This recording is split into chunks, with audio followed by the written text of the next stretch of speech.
Hey everyone. I've honestly got no idea where to start with this, but I feel like I just need to get it out. My name's Jason, and I've been married to my wife, Sarah, for 10 years.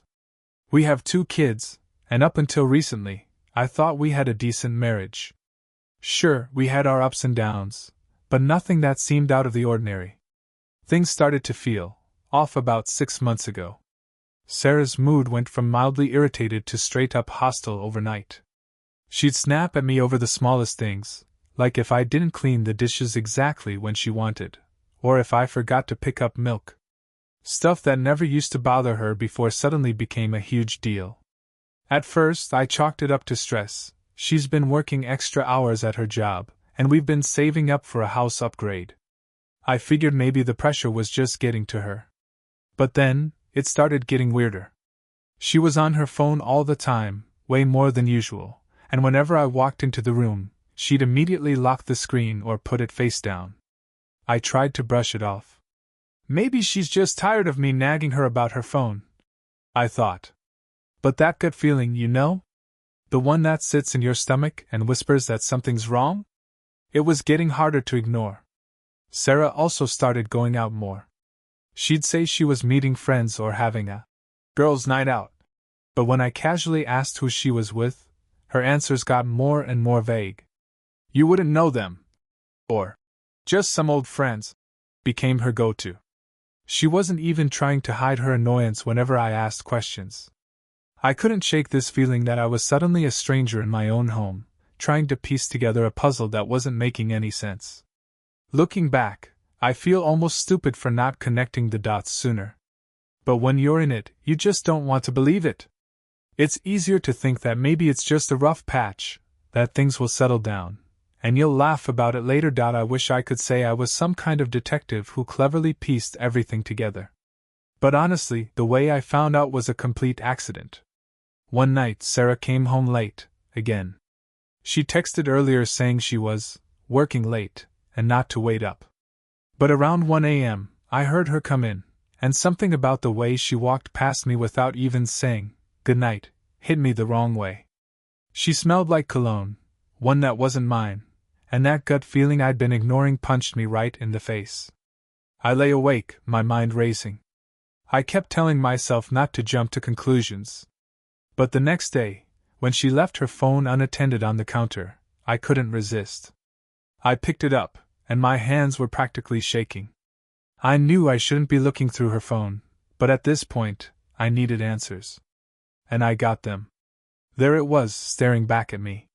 Messages from some guy named Brandon, with a mix of text messages and photos that left nothing to the imagination. My chest tightened as I scrolled, piecing together how long this had been going on. It was obvious they'd been meeting up regularly, talking about things they'd done together, and even planning future dates. They didn't even try to hide the fact that they were sleeping together. It was like the floor fell out from under me. This woman, the mother of my children, had been lying to my face, sneaking around with this other guy while I was here, holding down the fort at home. I felt so many emotions all at once: anger, humiliation, disbelief. Part of me didn't even want to believe it, but the evidence was right there. I put her phone down and sat in silence, staring at the wall. Everything I'd brushed off, every little red flag I ignored, it all made sense now. The late nights, the phone secrecy, the coldness. And the worst part? I realized I had no idea how to confront her about it. I don't even know how I managed to keep my cool when she walked in that afternoon. I had planned it out in my head 1,000 times, but when the moment came, my heart was pounding in my chest. I knew I couldn't keep pretending like everything was fine. Sarah, we need to talk, I said, my voice more steady than I felt. She barely glanced up from her phone, her eyes narrowing in annoyance as she dropped her bag on the couch. About what? She asked, rolling her eyes. I could feel the familiar irritation in her tone, like I was bothering her for no reason. About Brandon, I said, making sure to emphasize his name. I watched her freeze for a split second. Her expression changed instantly, and I saw panic flash in her eyes. Jason, what are you talking about? She asked, trying to act casual, but I could tell she was already on the defensive. I didn't hold back. I know. I know about you too. The texts, the photos. The whole damn thing. Don't try to deny it. She immediately looked away, trying to compose herself, but her face was flushed. Hi, Jason, you're taking this the wrong way, she said, her voice getting sharp, almost like she was angry at me for finding out. I couldn't believe it. The audacity. The wrong way? You've been sleeping with this guy, lying to me, sneaking around, and now you're acting like I'm the problem?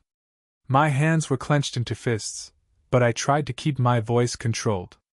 How long, Sarah? How long has this been going on? She let out an exaggerated sigh, rolling her eyes like I was just some overdramatic husband with no reason to be upset. It's not like that. It's complicated, okay? You don't understand.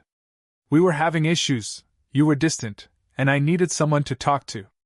That's all. Nothing more than that. Nothing more? I echoed, my voice breaking slightly with disbelief. Are you seriously telling me you've been sleeping with him this whole time, and it's just nothing more? She crossed her arms and gave me a cold look. You've been so wrapped up in your job and the kids that I didn't feel like I was even seen anymore. I needed someone to make me feel like I mattered. Brandon did that for me. Her voice softened, but it was like she was trying to make herself the victim in this situation. So you went and cheated? I asked, the words coming out sharp and cutting. That's your excuse? Sarah's expression hardened. I didn't cheat like you think I did. It's not like I was sleeping with him all the time. It was just a couple of times. We were going through a rough patch. I didn't know what to do. You don't care about me anymore, Jason. You haven't cared for months. I felt my face go hot with rage. I couldn't believe what I was hearing. It was like she was justifying her actions, blaming me for her affair. I had tried. I really had. But she'd already made up her mind. I wasn't enough for her, and I didn't even see it coming. Are you seriously blaming me for this? I asked, voice shaking now. You don't get to do that, Sarah. You made this choice. You decided to betray me. Don't twist it and make me the bad guy for being upset. She shot me a glare, clearly irritated. Whatever, Jason. I'm tired of this conversation. I'm not going to sit here and let you judge me. If you want to throw everything away, then fine. I don't care anymore. The words hit like a punch in the gut. She was so nonchalant about it all. It felt like I was talking to a stranger, not the woman I thought I knew. I was at a loss. How was I supposed to move forward from here? How was I supposed to trust her again? I didn't know how to feel. Everything inside of me was numb, but at the same time, I felt like I was drowning in a sea of anger and heartbreak. I just stared at her, trying to process what she had said. The woman I thought I knew, the woman I'd built a life with, was standing there, telling me that her affair was my fault. I remember walking out of the room after that, not knowing where I was going. My head was spinning, and I needed to get away from her. The walls of the house felt like they were closing in on me, and for the first time in years, I couldn't stand being around her. Every word she had said echoed in my mind, but none of it made sense. How could she blame me? How could she just walk away from this, like it didn't matter? I went for a walk that night, just trying to get out of my head. The night was cold, but I didn't even feel it. I was numb.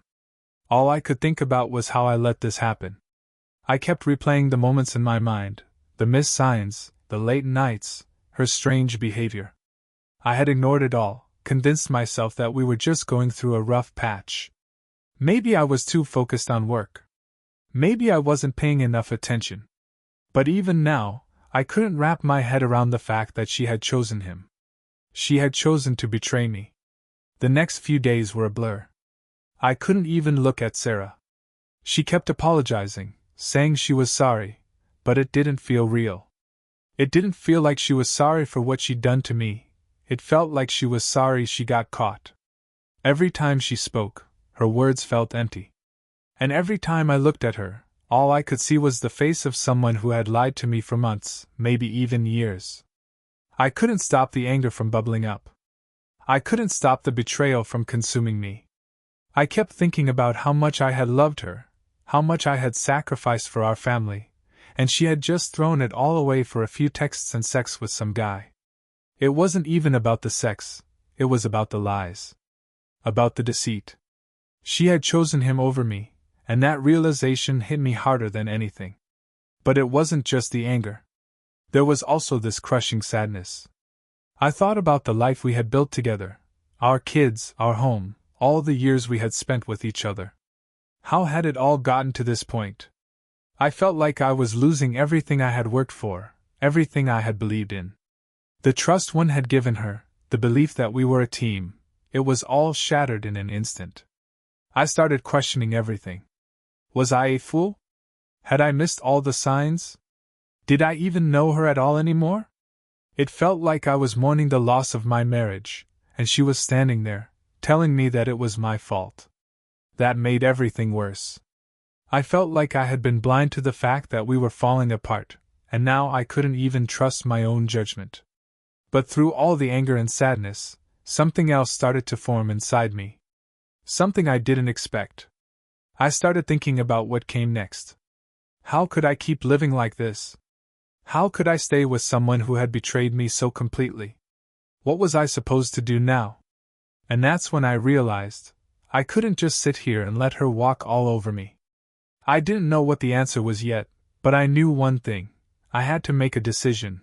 The days dragged on, each one blending into the next, as I tried to wrap my head around everything. It felt like my life had been turned upside down in the span of a single afternoon. Sarah kept apologizing, trying to talk things through, but I just couldn't bring myself to listen anymore. How could I? She had shattered my trust, and I wasn't sure if I could ever get it back. I spent more time out of the house than in, going to the gym, hanging out with friends I hadn't seen in years, just trying to escape. The weight of it all was crushing, but I couldn't stay in that house with her. Not when every time I looked at her, I saw the woman who had betrayed me, who had looked me in the eyes and lied about everything. The emotional distance between us was growing wider by the day, and even when she'd reach out for a hug or try to get me to talk, I felt nothing but coldness. But I also wasn't ready to just throw everything away. The kids, the years we'd spent together, the life we had built, I couldn't just walk out on that. Could I? One evening, after another failed attempt at talking, I decided I needed some space. I packed a bag and went to my brother's place. I needed a place where I could think without being bombarded by her apologies, her guilt, her anger, and honestly, the guilt that I was feeling for even considering leaving. Was it even an option? Could I really walk away from everything? I stayed with my brother for a few days, trying to clear my head. The separation gave me the space I needed to really think about what I wanted. I realized that if I stayed, I would always wonder if she was lying again. I would never feel the same way about her. The trust was gone. And without trust, what was left? A broken partnership built on deception. At the same time, I didn't want to destroy my family. I didn't want the kids to grow up in a broken home. But at what cost? My happiness? My peace of mind? It was clear, I couldn't keep living like this. I couldn't keep pretending everything was fine when it was obvious it wasn't. So, I made a decision. It wasn't easy, and it wasn't quick, but it was clear as day. I called Sarah, told her I needed to meet in person, and when we sat down together, I told her what I had decided. Sarah, I said, my voice shaky but determined, I can't do this anymore. I can't live in a marriage where I don't trust you. I can't be with someone who doesn't respect me enough to be honest. She stared at me, her face a mix of frustration and confusion. So what, you're just giving up on us? Just like that? I shook my head. I'm not giving up. I'm trying to save myself.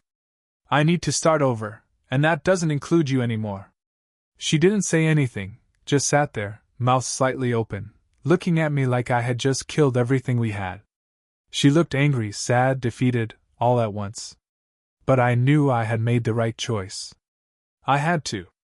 I couldn't go back to a life of wondering if she was lying to me, of living with the ghost of what once was. We decided to separate. There were no fights, no big dramatic moments, just a quiet acknowledgement that what we had was over. The rest was just paperwork, lawyers, and trying to figure out the details.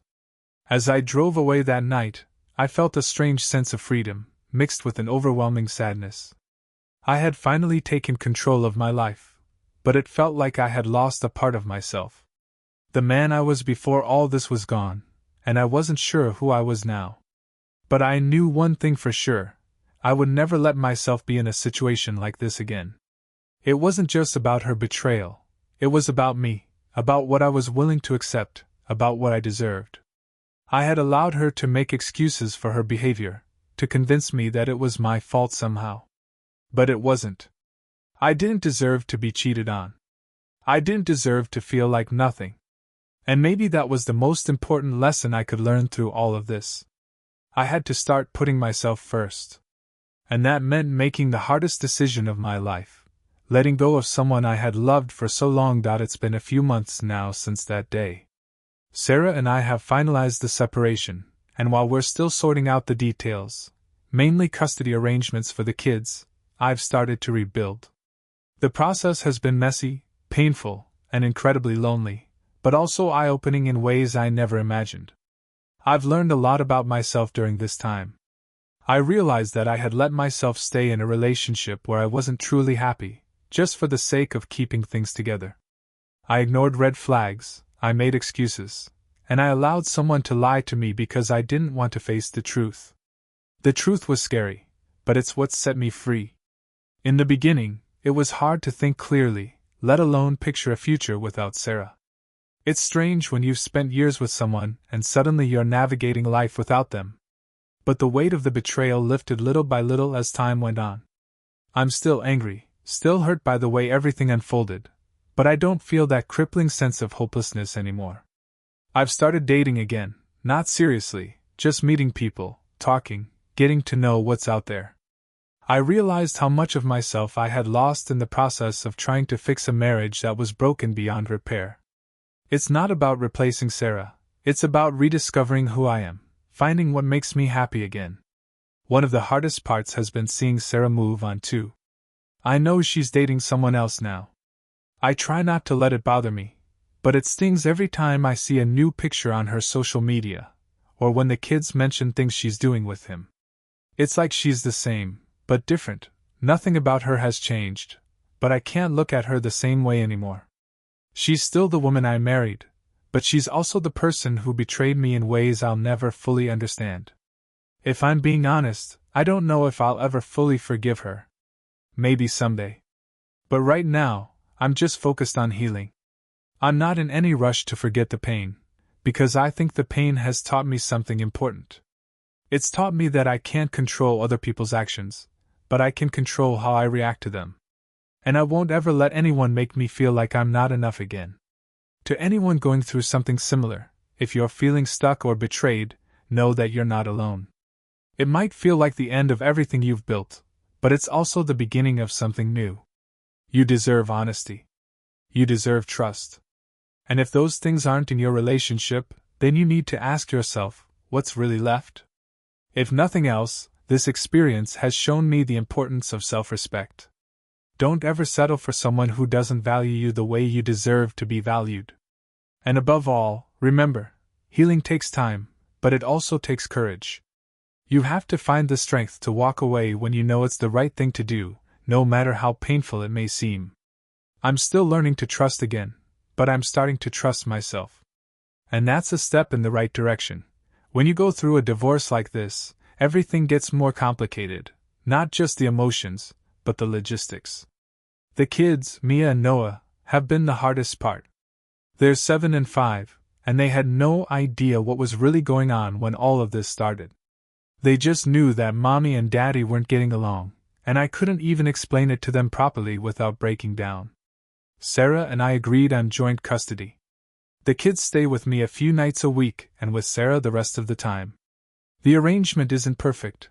There's a lot of awkwardness still, a lot of silent tension when we exchange them, but we try our best to keep it civil for their sake. I'd be lying if I said it didn't feel like I was living in some weird parallel universe. On one hand, I'm their father and I'm trying to do right by them, to show them that this can work even when everything else feels like it's falling apart. But on the other hand, there's a constant reminder of what Sarah did. Every time she picks them up, I can't help but remember how she lied to my face, how she betrayed everything we built. The kids are still adjusting. Mia, my little emotional one, keeps asking when we'll all live together again. She doesn't understand why we can't just go back to normal. I don't know how to explain that to her without making things worse. Noah, on the other hand, seems to understand more than he lets on. He's been quiet lately, just observing everything. I catch him looking at me sometimes, his big eyes searching, and I can tell he knows that something's different. It's like he's silently asking me if everything's going to be okay. The hardest part is dealing with how Sarah is handling it. She puts on this brave face in front of the kids, like everything's fine. But I know her. I see through it. I see her post pictures on social media with her new boyfriend, acting like she's got it all together. Meanwhile, I'm still reeling from the fact that she wasn't just cheating, she was lying to me, leading me on, and never giving me a chance to fix things before she destroyed them. How do I even explain that to my kids? Hey, by the way, your mom's been sleeping with another guy for the last 6 months of our marriage. But don't worry, she's fine now, and everything's great. It doesn't sit right with me, and honestly, it doesn't sit right with them either. I can see the confusion in their faces when they're around her now. It's like they're not sure if they should be angry at her or if they're supposed to still love her the same way. And I don't have the answers for them. I know that Sarah's going to keep doing her thing. She's not going to change. She's going to keep lying and pretending like nothing ever happened, and the kids will have to deal with it. But I refuse to let that affect me. I refuse to let her behavior dictate my relationship with Mia and Noah. I'm going to be the best dad I can be. I'm going to make sure they know that they're loved, no matter what Sarah does, no matter what anyone else does. As for Sarah, well, I've learned to stop trying to understand her. I've learned to stop giving her so much mental space. She's made her choices, and now she has to live with them. I don't hate her, but I've definitely lost respect for her. She's shown me who she really is, and that person isn't someone I want to be around anymore. The kids are my focus now. They're the ones I need to protect, the ones I need to show that life doesn't have to end just because a marriage did. They need to see that we can still be a family, even if it's a different kind of family. And I need to remind myself that I deserve to be happy too.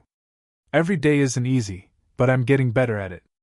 I'm learning that it's okay to feel everything, the anger, the sadness, the confusion. But it's also okay to move forward. The hardest part is over, but the real work is just beginning. I just hope I'm strong enough to keep pushing through. It's been a few weeks since I wrote the last update, and honestly, the past few months have been a whirlwind of emotions. The days seem to blend together, but I've started to feel like I'm finally on the other side of this chaos. The first few weeks after everything fell apart felt like a haze. I was angry, confused, and unsure about the future. I didn't know what I was supposed to do next or even how to start healing. But now, I'm starting to see things more clearly. And most importantly, I'm starting to feel like myself again. It's not just about surviving anymore. It's about rebuilding, about creating something new from the wreckage.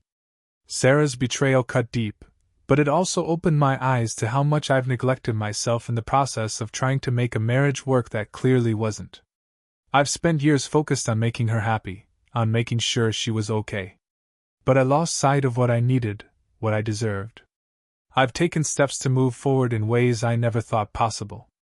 The first thing I did was start focusing on my own well-being. I went back to therapy, which I should have done a long time ago.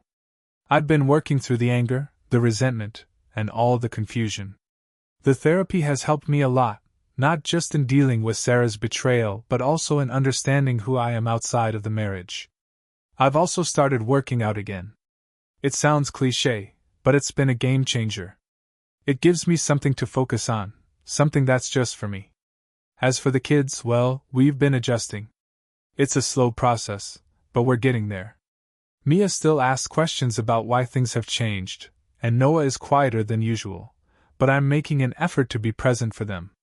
I take them out on weekends, just the three of us, and we do things that feel normal, things that remind us that we're a family, even if it's a different kind now. They're my priority, and I'm doing everything I can to make sure they don't feel the weight of the divorce too heavily. I've also started dating again, not seriously, just casually. I don't feel the need to rush into anything, but I realize that I can't live in the shadow of my past forever. I deserve happiness, too. And if that happiness comes with someone new, someone who values me, then so be it. I'm not in a rush to find a new wife, but I want to feel like I'm open to the possibility of something healthy. Sarah, for her part, is still doing her thing. She's with the guy she was cheating with. She posts on social media constantly, showing off their happy life, and it stings sometimes. But I'm done comparing myself to that version of her. That's not my reality anymore. My reality is that I'm still here. I'm still standing. I'm still figuring it out, but I'm moving forward, one step at a time. I don't know what the future holds.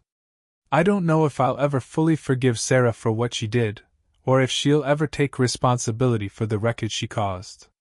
But I know one thing for sure: I'm not going to let her actions define me. I'm not going to let this divorce break me. If you're reading this and going through something similar, take it from me, it's okay to feel angry. It's okay to grieve. It's okay to take time to figure out who you are and what you want. You don't owe anyone an explanation for how you heal. You don't owe anyone the ability to make things right. You're allowed to move on when you're ready, not when anyone else says so. Life isn't perfect, and neither am I, but I'm better now than I was yesterday. And that's enough for me.